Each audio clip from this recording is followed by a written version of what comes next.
Fort William downtown has a new neighbor on Victoria Avenue East. The downtown Artisan's Farmers Market, which opened for the first time last week, has created a new sense of community pride. But things have not always been that way. Diane, a local business owner, explains. For the last 9 years, what we've seen behind me is an empty building, and it's one of many empty buildings in downtown Fort William. And sadly, there are more and more of them.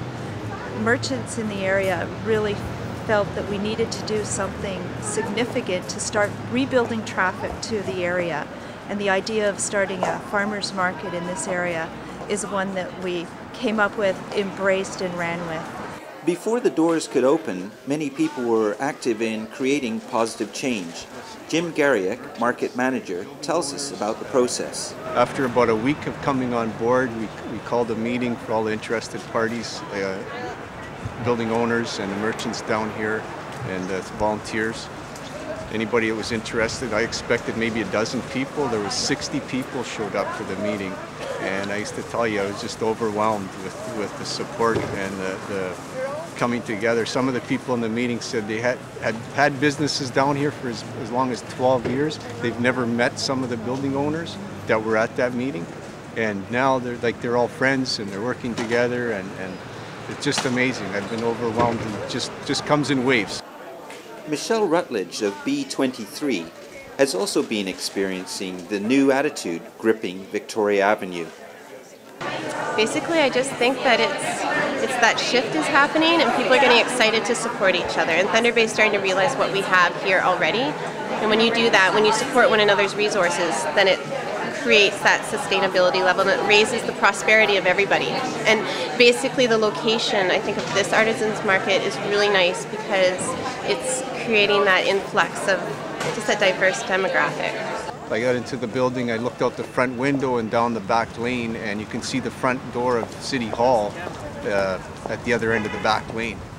And traditionally, farmers markets are always by Town Hall or City Hall. That's going back years when towns first started. That's where farmers markets were, in the hub of the city. So I thought it would make a perfect connection, and that's kind of where that was a turning point in my thinking about the area. And it's just spilling over on the buildings coming alive, the downtown's coming alive. I heard we had over 2,000 people through the doors last Saturday. Probably the same thing's going to happen again this Saturday. I like the phrase sticky money because the longer you can keep your money local, the better it is for everybody. If there's a farmer here and the money he makes, he's going to be spending that on his equipment, so he's going to buy stuff here.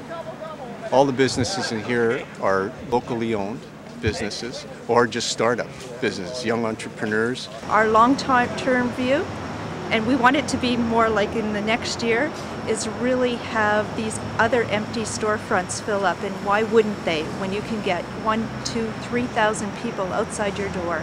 And we have the real opportunity here to turn this into Thunder Bay's market district, much like other great cities have. So 5 of those and 1 of these. Positive attitudes in our community are infectious, and the people in the Fort William downtown area are just starting to recognize this. From the Farmers Market on Victoria Avenue East, I'm Paul Morley.